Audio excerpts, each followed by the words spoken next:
Whenever I take a regular portion, because there are no other options, I eat a half and then, I have to take the other half home. But, then that generates more waste in form of like styrofoam or whatever, Yeah. packaging you're getting. So, I mean, it's a loop. And I mean, there is a need for systemic change. But again, people want to get the value for their money. So I understand that portion sizes are big. Of course, there is a huge monetary value of all the waste, from plates that consumers took, but also there is some surplus because, meals are not necessarily made a la carte. So, there is also going to be a lot of surplus that in some cases it can be frozen and, reused, but in some cases it can't. Like you can't just take the entire cheeseburger and freeze it and serve it again, in a week. Kitchen preparation waste is usually going to be unavoidable, which includes, skin, bones, eggshells, peels, and things like that. Of course, you want to try everything. You start with salad and then finish with dessert. And sometimes you really want to taste that hamburger, but then you don't like it and then you just waste it. And let's not even mention the environmental cost. So if you prepare the same amount of food, if you use the small plate, you're going to generate more waste from the food surplus. But if you use that same demand and have a large plate, then you're having more food waste from the plates, so more plate waste. Conducting studies where subjects are human, it is behavior and you always find something that you don't expect. And definitely that study, showed us something that we didn't expect to find. But Yeah. very interesting finding, at this point, we have to be more cautious about the nudges and incentives that we are giving to people not to waste food. We need to consider that, it should go through the mechanism of reducing the amount of food you take on your plate. Some of the waste comes from the preparation side, is coming from lack of management. So what happens is maybe they put too much of an order and the food spoils. So what we can do is we can use machine learning to have predictive models or agent-based models like we developed here to help food industry, to help hospitals, to help universities who are making food in bulk to make orders that is aligned with the demand. That's where I can see that our technology can help. So in that sense, this is just showing the need to, to adjust the demand depending on the plates you are going to use in a dining setting. So it's just showing the importance of, how the system changes, not only from the consumer side, but also, within as well. We actually got a comment from a reviewer that said, I believe the authors haven't realized their finding. We are researchers, we kind of did our part. Now it's on the people who are implementing this to kind of take over.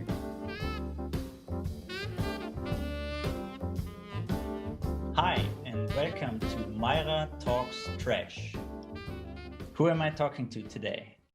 Hi, I'm Nina, and I'm a PhD student at Purdue University in the United States. Hi, I'm Babak Ravandi. I'm a postdoctoral research associate at Northeastern University in physics department at the Center for Complex Network Research. Great. So thank you very much, both of you, for spending the time with me and talking about trash, talking about waste. I asked both of you if you would like to join me here on that Meirer Talks Trash channel, because you have written a paper together. Can you very quickly tell us what about something about the title? What is it all about? So, very briefly, this paper was about modeling food consumption behavior in all you can eat facilities, or better known as buffet settings facilities.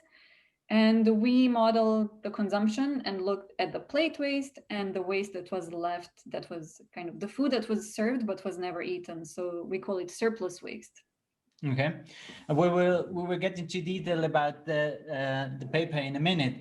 But first, could you please tell us a little bit more about both of you. How did you guys meet? What are you talked a little bit about where you're working, but maybe could you give us a little bit an idea why are you interested in the topic? Yeah, why, how did it come that you've written that topic, that paper together? Okay, so I'll go first. So I'm from Serbia, and I got introduced to food waste in my undergrad studies. So when I came back to Purdue to do my master's, I started working on food waste as well because I was very passionate about that topic. In my master's, I was actually collecting the data at the dining hall, that is all you can eat facilities. So I was able to observe how people behave, how much food people eat, how much they waste. And then spontaneously, I got to know Babak, and we talked about my research. And then he saw an opportunity to model this thing. Um, yeah, Babak. I am from Iran and I moved to States in 2012, and I joined Purdue University in 2014 uh, to do my PhD in computer and information technology at Purdue, Indiana. And I was very lucky to meet Professor Fatma Mili, which she is the chair of my PhD committee. And I remember I took her course during my tenure at Purdue. The course title was The Internet of Intelligent Things. And during this course, she started teaching the science of networks and also very stuff related to complex systems theory and what are complex systems. And these are basically systems that the sum of the behavior of their parts is smaller than the behavior of the whole system. For example, looking at water molecules per se themselves, they don't have any behavior such as a wave. But then when we put a lot of water molecules and we have a sea or ocean, we get to see waves emerging from the interactions of these molecules. And I got very obsessed with complex system theory and network science. I was just talking about it with everybody.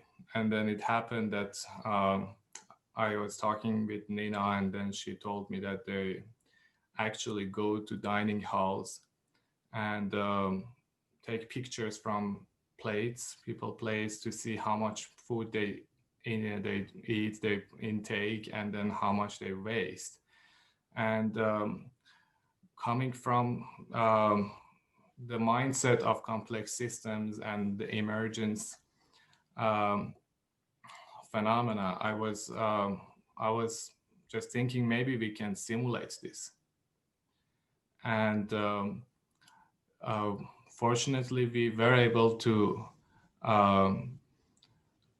abstract this consumption of food by people in all-you-can-eat facilities, create an agent-based model where the agents are people who are coming to these facilities to serve food and eat food depending on their level of hunger and appetite, and basically leave the facility either feeling hungry, full, happy, or sad, depending on how much they had to wait, or did they get the food they were looking to get.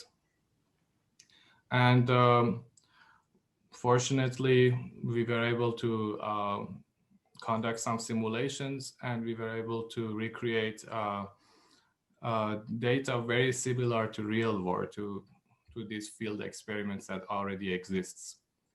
And then we looked at journals just as two students back in the day to see if there are any venues to try to publish this work. And then we found the Journal of Resources Conservation and Recycling. We found that they had a special issue related to, I believe it was related to food. I'm not sure what was the special issue name now, but then the good thing was it had a deadline, and nobody's is more busy than graduate students. So we had a deadline, a research question. You had no advisor, no professor. So this is very special, I think. How did that come, and how did you manage to get your paper published without some support of a senior scientist? Yeah. We started this paper for fun, and Mhm. that's why we just wanted to see if we can do it as two students, and it turned out that we can. So, but that's basically it. We just didn't feel like bringing anybody. It was our own idea, and So what did the reviewers say? What did they were they surprised, or was it the problem that you did not have a professor? Well, no, it didn't cause us any problem, and that's how it should be. Definitely, yeah. That's definitely because that's why academia is there, to train lifetime learners. And if any PhD student out there, you are having some good ideas and you're confident, we completely encourage you to go ahead and try it, get the experience, and it will help you in your career as well. It certainly helped me a lot to find my way to Boston, Northeastern University. And I was fortunate enough to get an interview from Professor Laszlo Barabashi to join his lab. He's one of the most impactful scientists in 21st century. And I remember during my PhD, I was reading a lot of his papers related to controllability of complex networks. And one question he asked me was, how did this different type of projects, interdisciplinary projects, I have other projects related to grammaticalization. How does grammar emerge in time? Looking from thousands of 1,000 years ago up to now. And of course, this work, which was already published back in the day. And I just told him, well, I just go ahead and talk with others, and then ideas come, and we start writing manuscripts. And and he said, exactly, and he said that's what we are looking for here as well. Yeah, but as you said, I think this what you have achieved should or could encourage other PhD students. Just start, yeah, go for it. Try it, and it's not so hard to put. Well, it's definitely hard to publish a scientific paper, but you can do it. Yeah, we've three all have shown it. I with the help of my professor, but you did it on your own. Congratulations, what you have done here. But let's now talk a little bit about your paper. I think all of the listeners and viewers are interested in what it is all about. And Babak, you have mentioned already two very important things. Let's start with the first one. You said, or even Nina, you also mentioned it, you focused on all you can eat catering facilities. Why? So, okay, there are two reasons. The more important reason is that all you can eat facilities are very common in the United States, probably more than in Europe, but I mean, I'm not there right now, so I can't really say. All you can eat facilities are usually present in the dining halls. So each university has their own dining hall or dining halls, multiple, and they're usually, designed as all you can eat facilities. You also have lunch cafeterias in a lot of companies. And of course, you have regular restaurants who just, this is how they do business.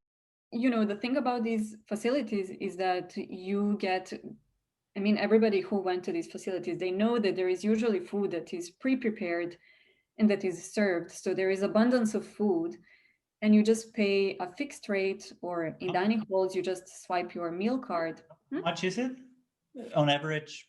From to 5 to 10 US dollars, 10 to 20 US dollars. How much are we talking about?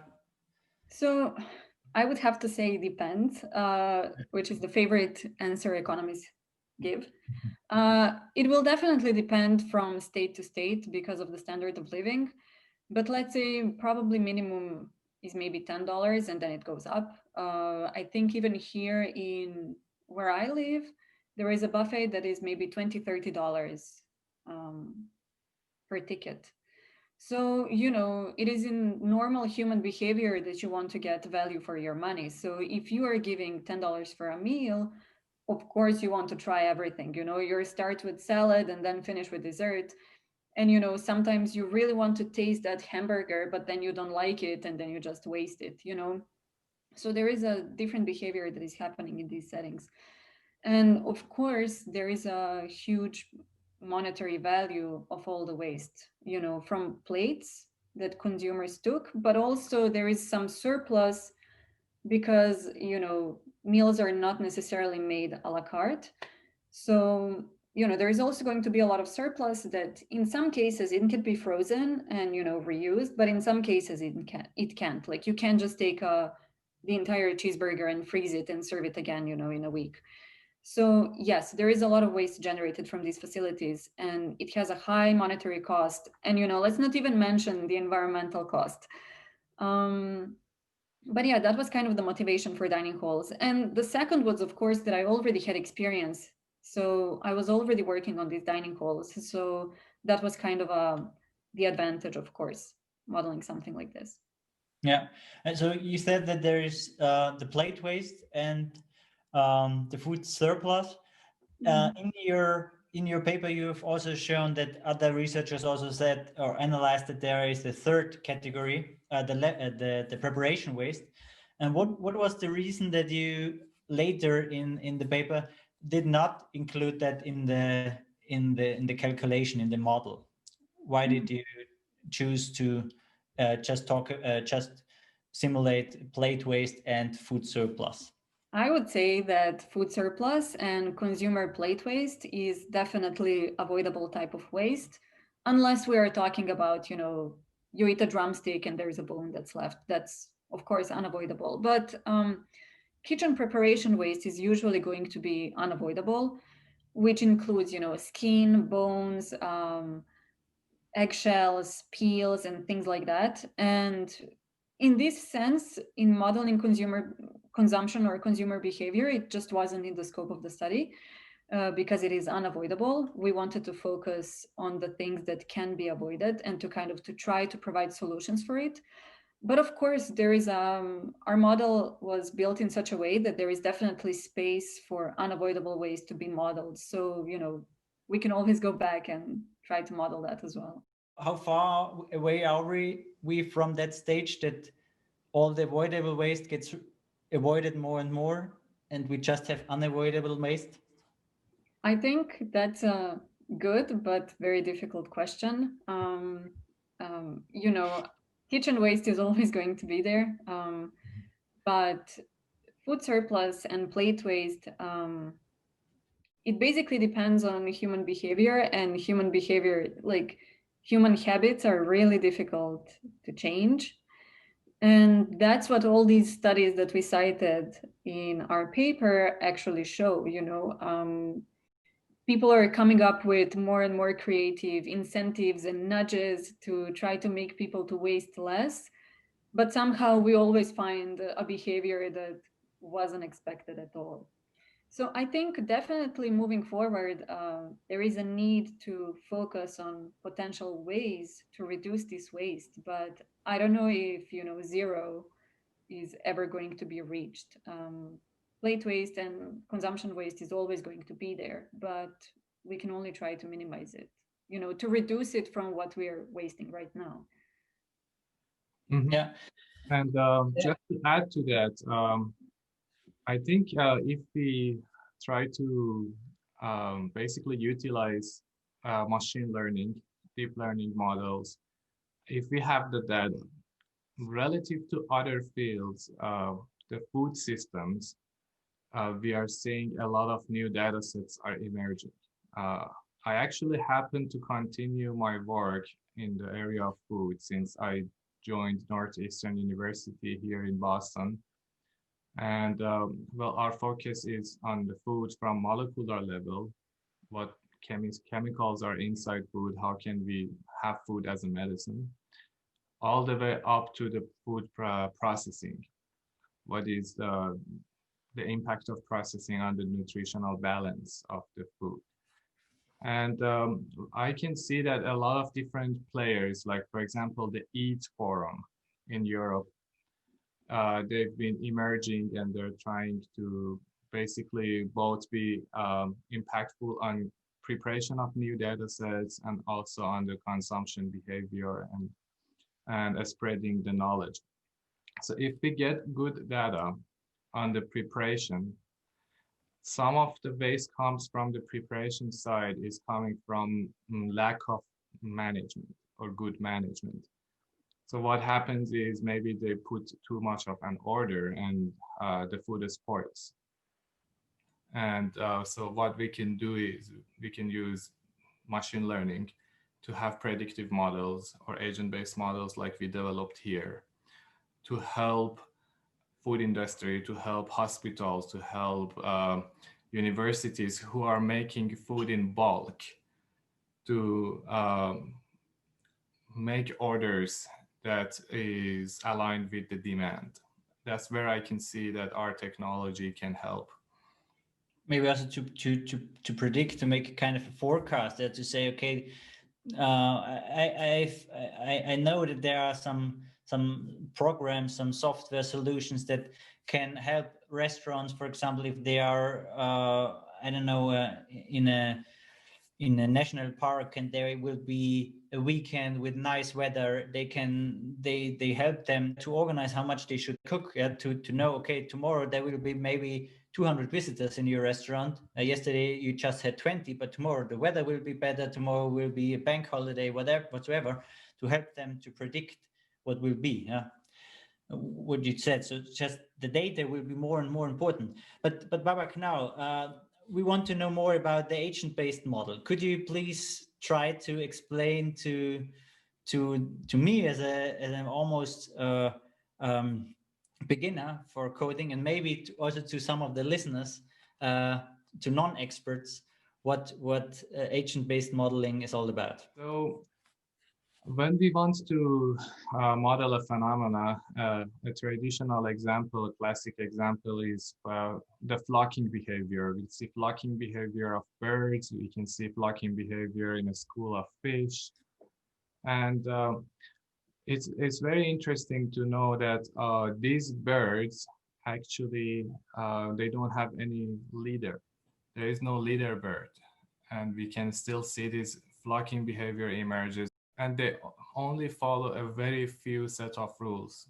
It's for the flock of birds, it's been research has been shown that there are only 3 simple rules that each bird needs to follow to have this emergent phenomena of birds flocking together.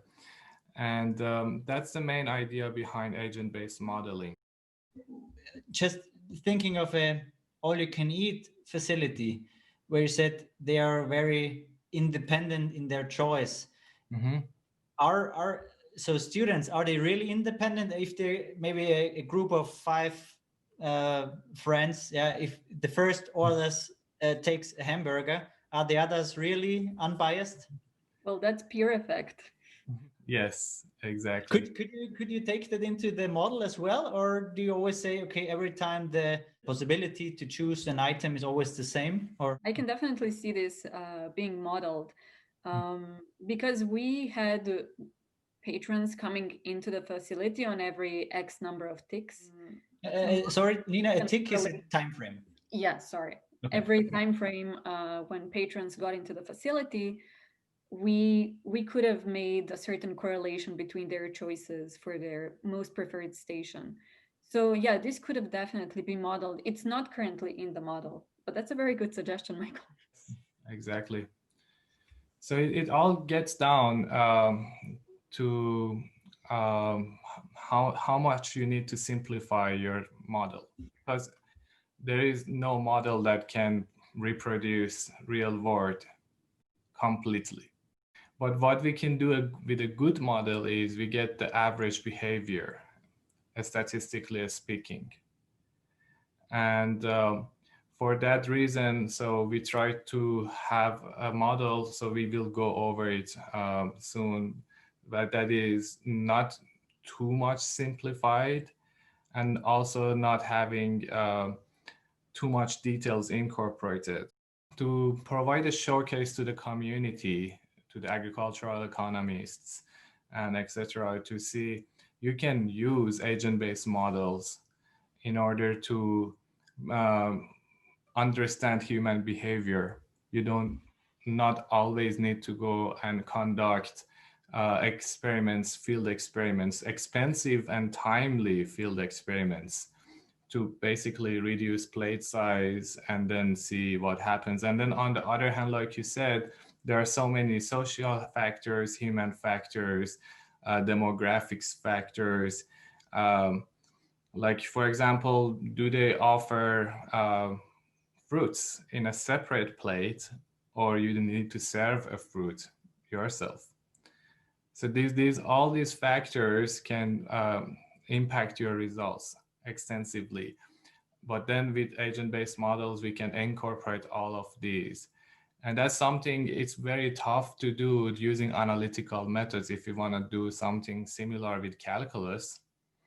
And then we end up solving very complicated differential equations, which not always is possible.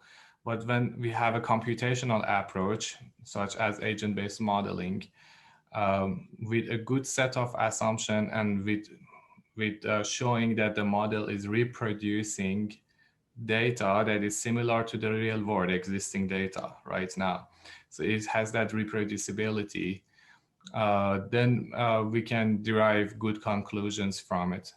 And for your model, what let's try to get a little bit to the nitty-gritty now. What settings, what models, and I think you also said you talked about or you wrote about attributes and state variables. Mm-hmm. Could you try to explain a little bit what attributes you have chosen, what state variables you have chosen, and why? Agent-based modeling consists of a set of agents, and each agent follows a set of rules.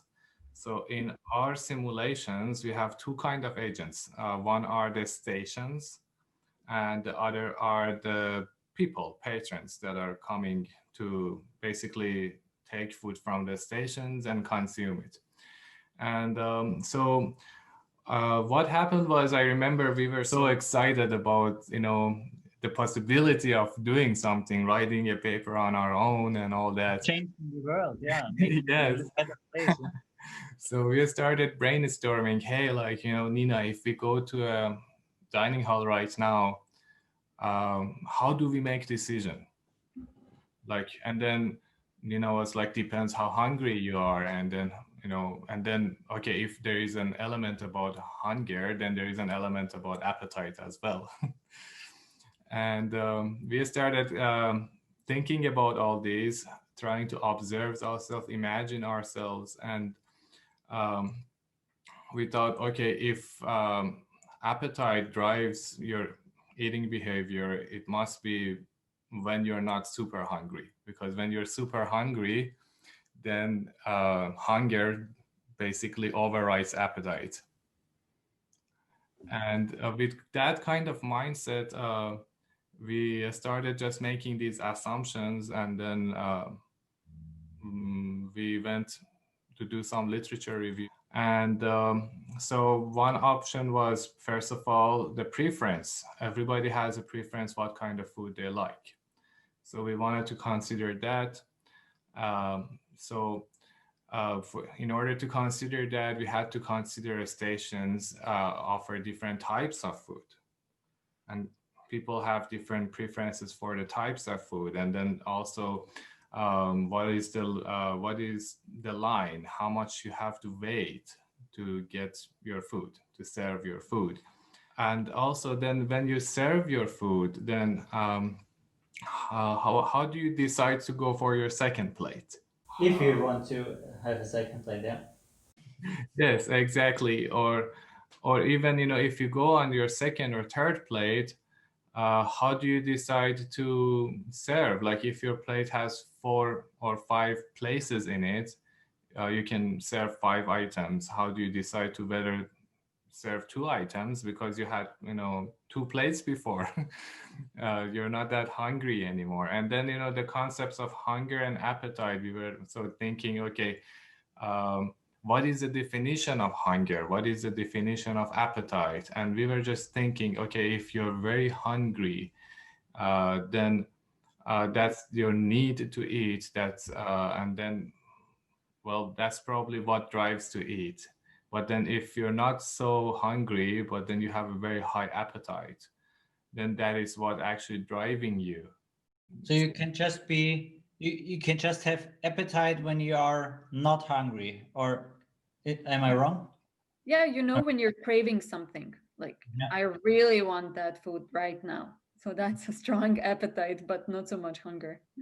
Yeah, and then of course you're also willing to wait longer, right? Well, it depends. Or then how did you take that into account, or how did you program or code your model in that direction? The flow that we agreed on for the agents to follow was, well, first of all, we used this distribution called Bernoulli. It's basically you're flipping coin, but it's not an even coin. Okay. So we have these probabilities with uneven coins for each of the decisions that people make. So one decision is basically taking food, which is coming from basically you have a lot of stations. Which one is more assigned or aligned, sorry, with your preferences, what kind of food you like, and then which one has a smaller line. That way, with these factors, we just rank them. Each agent ranks the stations like that. And then after that, with the level of appetite and hunger, so we have an initial value for this. So when people are coming from a distribution, random distribution, we are basically initializing these values. And we have this formula but they are very simple formula. Most of them are exponential functions. So these exponential functions that we designed as a function of appetite and hunger will give us the probabilities to flip the coin. And that formulas, did you find them on your own, or was there already some research where you could take them from? We made all these formulas on our own, just talking, thinking, yes, and and then we just use a software to visualize them, just to see how the numbers change, how the probabilities change. Which software? There is a website called Desmos, Desmos. It's a very simple application. You can put any formula in it, and then it plots it for you in XY plane. And then also it has this very cool features that lets you to have these values increment by time slowly, and then you can see the behavior of your function. And we basically found a very meaningful tuning for the initial values. And we did literature review as well. We found out that basically a lot of these ideas that we had about appetite, about hunger, the people have already published papers based on them. So that was very helpful in order to create a narrative of the paper, and also to justify our decisions. That's a very important part when you make agent-based models. You have to be able to justify your assumptions, justify your initial values, because it's a simulation. You're designing a world, and then you have to justify this is a good model. And through model calibration, through showing how much is aligned with real world. And basically every item that a person eats, it's that person's hunger level and appetite level drops. Of course, yeah. When they drop, so the chances of taking the second plate and third plate, that flipping coin, that chance is also dropping, and that's how we get a distribution of number of plates taken, or a distribution of served food. It is a simplification of what is happening, and we tried to at least put these parameters, put a decent number of parameters as a minimum, but one can go ahead and add more parameters to this model. We are thinking to actually release the code on GitHub, or maybe we use NetLogo, which is an agent-based modeling software. It's a product of Northwestern University. It's fairly simple. It's a very descriptive language. It's very similar to human language. It just basically, the agents all called turtles. You can call the turtles to move around, to basically interact with each other. It's fairly simple language to learn and to create agent-based models. And we use that, and we are even thinking to contribute our model to NetLogo. So then everybody can build on the top of it if they want to make decisions, if they want to make some tools to see what is the optimal number of stations in a dining hall in order to keep everybody happy. By happy, I mean that when they leave, their hunger level is decreased. Okay. Yeah. Okay. And also have the minimum amount of food surplus, food left in the stations unserved. Yeah. So, but before we talk maybe about the objectives here, what you wanted to find out, you said your agent enters the restaurant, and then first there's the decision what to choose, and then, okay, I want today hamburger. Then I have to analyze how long do I have to wait? Do I want to wait? Yes or no? And you always, or your agent always has the question yes or no, and always flipping the coin. Do you want to go right or left? Right? Mm-hmm. Yes. Mm-hmm. Okay. And can you just give us a ballpark figure? How many rows of code did you have? How many loops did you have? Because for me, it's very hard to get an idea how complicated it is to program all these loops, yeah, and all these complicated formula the Bernoulli formulas that you've talked about. Well, before you ask to, if you ask Babak, it's very simple and everybody can do it. What do you But, think? What do you think? You need a good programmer anyway.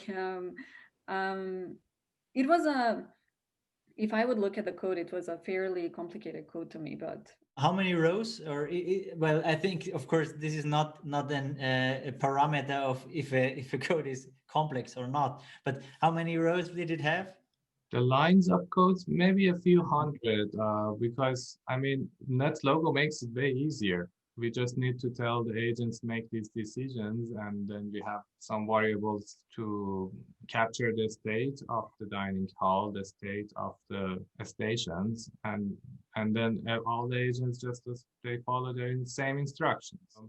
The instructions are when the agent comes to the dining hall, so they rank the stations based on how busy is the station, and if it aligns with the find the food that they like, and they wait in the queue for that station, and then for each empty spot on their plate they decide to take food from the station or not.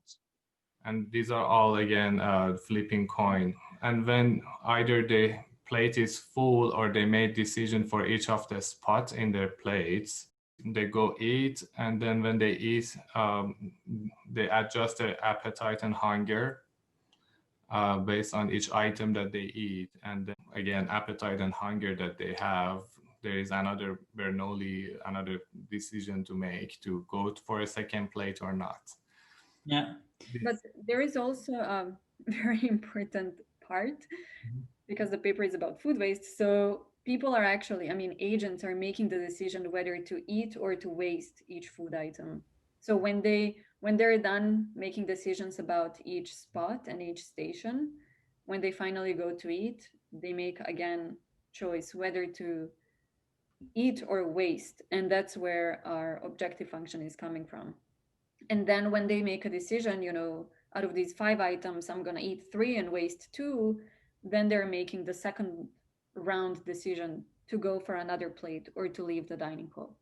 And when you said an item, for example, if you want to have some kind of beef or whatever with potatoes, and you have take 3 potatoes, do you have then 3 items, or are the potatoes one item? Oh, the potatoes together, one item. I think this was very abstract in our model. We didn't necessarily model potatoes, carrots, and beef.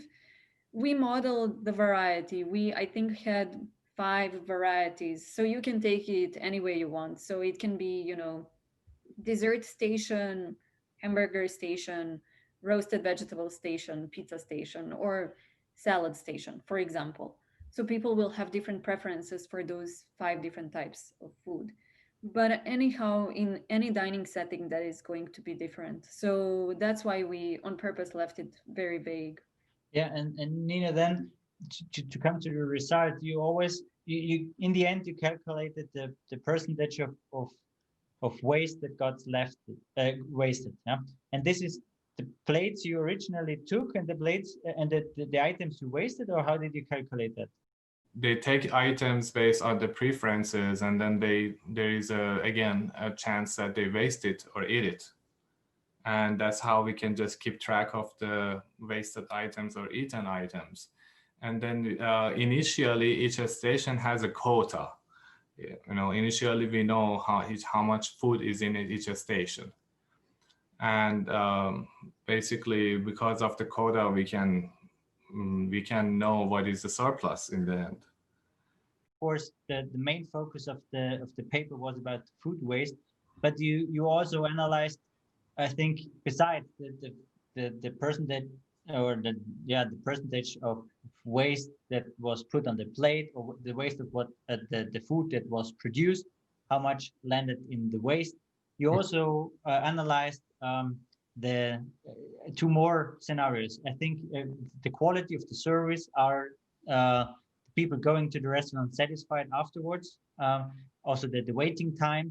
Can you explain a little bit how you calculated that? How did you calculate the feeling of the customer afterwards, their happiness factor? The simplest option would be like, consider that you have a flow of customers coming, let's say 10 customers in a minute, but then you have only 1 station. So then everybody has to wait, and it's, a lot of people, when they wait, their appetite drops. That's what happens in our model. And then after a while, when appetite drops too much, they leave hungry. And that is unsatisfied hunger. Yes, that's exactly unsatisfied hunger. That's what we called it. Yeah, they left without eating, so that's unsatisfied hunger. Exactly. Coming to the main results now. You had 2 scenarios: the moderate traffic scenario and a high traffic scenario. But let's focus on the moderate traffic scenarios, as they are both more or less equal. You said that if you reduce the plate size, which was in your title, how does the reduction of the plate size influence the amount of food waste? If you reduce the plate size, the plate waste goes down by 30%, which is impressive, and which is, of course, what everyone, I think every reader expects. On the other hand, the food surplus goes up. Can you, and in total, the waste is even bigger than if you have compared to bigger plates.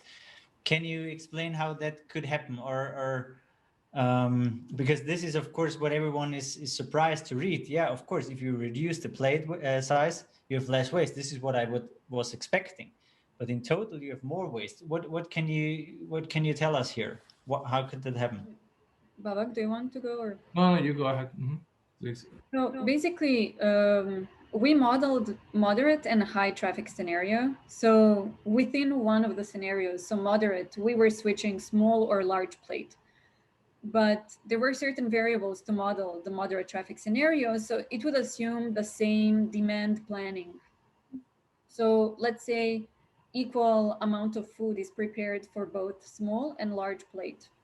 So if you prepare the same amount of food, if you use the small plate, you're going to generate more waste from the food surplus. But if you use that same demand and have a large plate, then you're having more food waste from the plates, so more plate waste. So in that sense, this is just showing the need to adjust the demand depending on the plates you are going to use in a dining setting. So it's just showing the importance of how the system changes, not only from the consumer side but also within as well. So yeah, that would be the main outcome. Basically, if you're changing plates, then also needs to be adjustment in the demand as well. Yeah, and could you I think you mentioned that you haven't done a field experiment. Yeah, could you explain why you haven't done that, to compare it, maybe to calibrate it? To calibrate the model. Yeah, to well, I don't know if it's the right term to say to calibrate it, but to have your agent-based model results on one hand, and maybe the field tests results of your university all-you-can-eat restaurant, and then see if they match, if they lead to the same results. So we did find the confirmation of our results in the previous literature. The percentages that we have found were kind of close and within the range of the previous studies that have done field experiments. So in that sense, our results are in some sense aligned with what was found before. Did you go to your all-you-can-eat restaurant, and did you give them some such suggestions? Did you test it then and say, okay, let's we have found out that yeah, you can reduce the plate size, but they will have a lot of surplus at the beginning. So let's see if that's would really happen in reality. And the more important question, how they can reduce the surplus, because the plate waste, I think you cannot influence so much, because this is belongs to your consumer. But you as a chef can influence how much surplus you have, yeah, if you adjust. So did you talk to any chefs, tell them your results? Because I think this is also part of scientists, that of course this is very, very interesting and very important what you find out. But I think it's also our job to talk to people and tell them our results, because I think there are a lot out there that are interested in what you have found out. Yeah. Well, yes, I agree. We did not talk to anybody from the dining centers about the results. Dining centers have their own employees who do all this work to maximize the nutrition and diversified diet for students. And in that sense, it wasn't really in the scope of our work, but it remains for future work. We are researchers. We kind of did our part. Now it's on the people who are implementing this to kind of take over.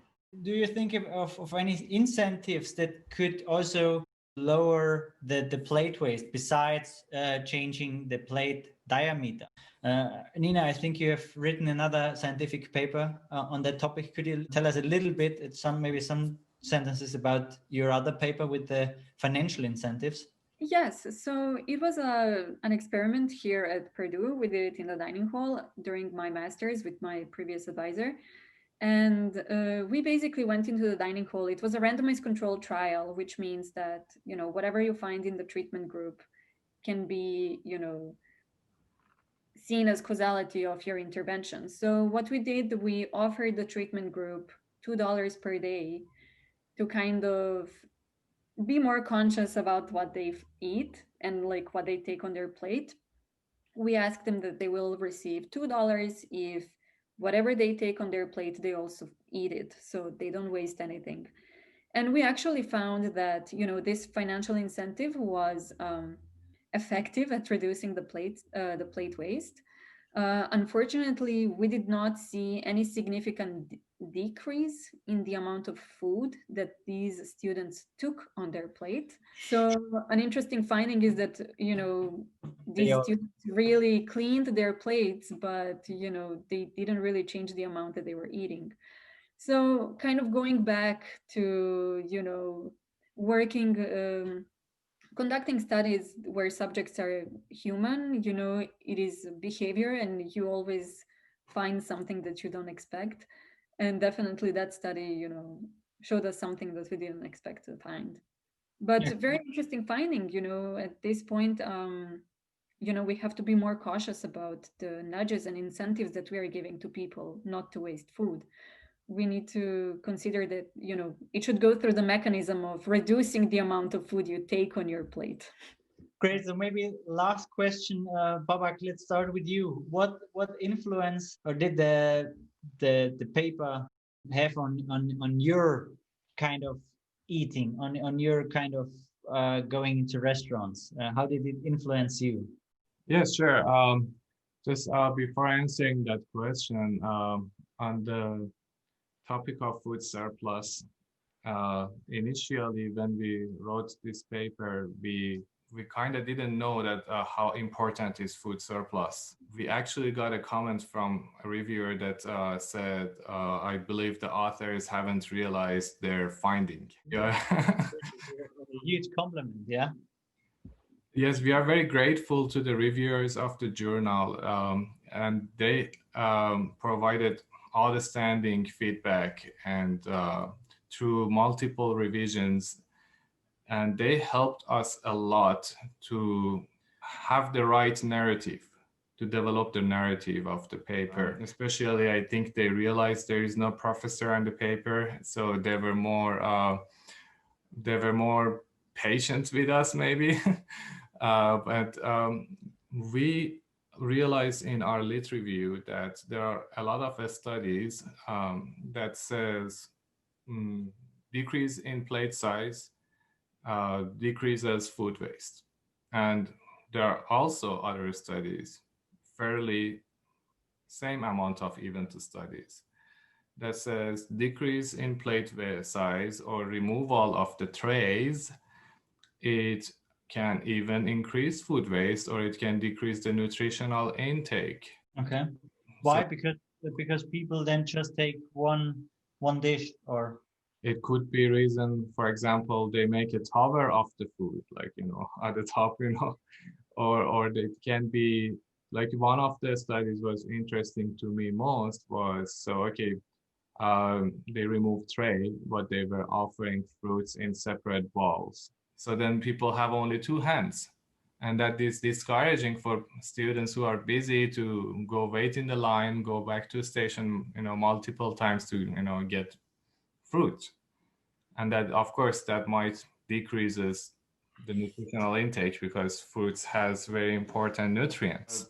And here it comes, our work that is basically saying, okay, let's go see what is the demographics. Let's go see how is the whole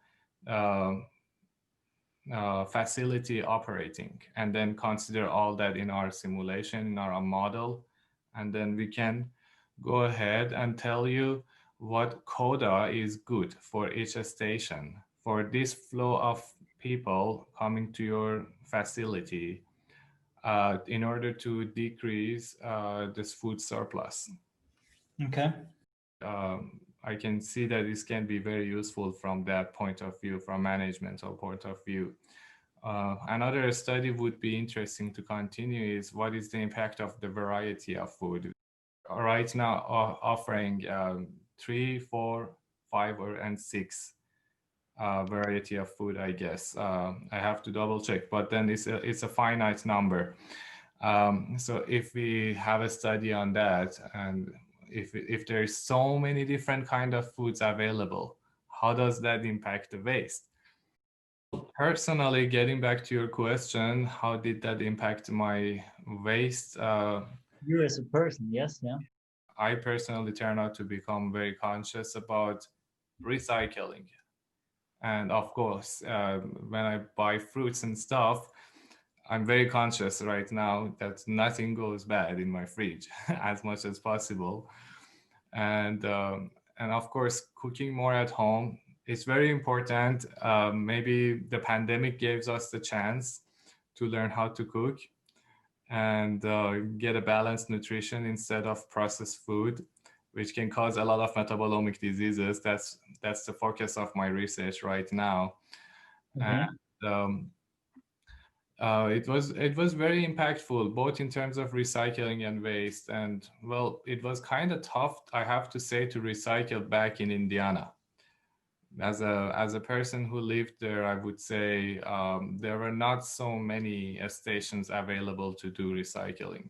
And what types of waste? So yeah, general waste, plastic, paper, and so on gets recycled, gets collected separately.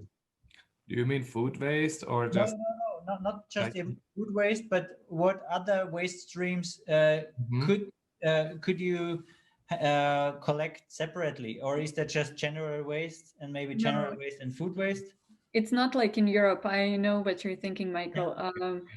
Here it is just mixed recyclables. So Mhm. you have trash and then mixed recyclables.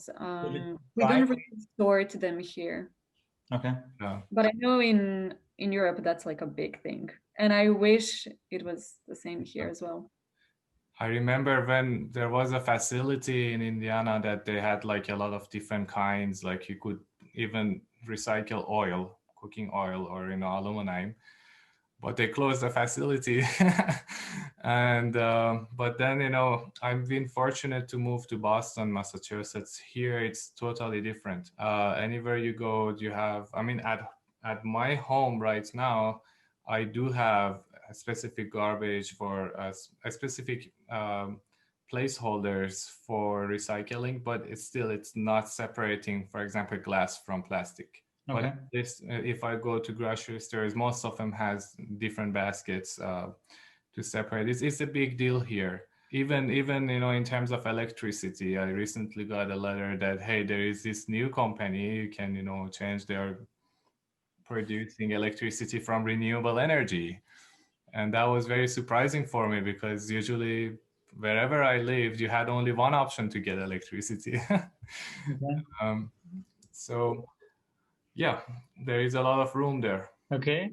And Nina, uh, what learnings, or if there were any, what how did it change your life? And for one specific question: if you would have to buy new plates, would you now choose smaller or larger plates for your flat, for your home?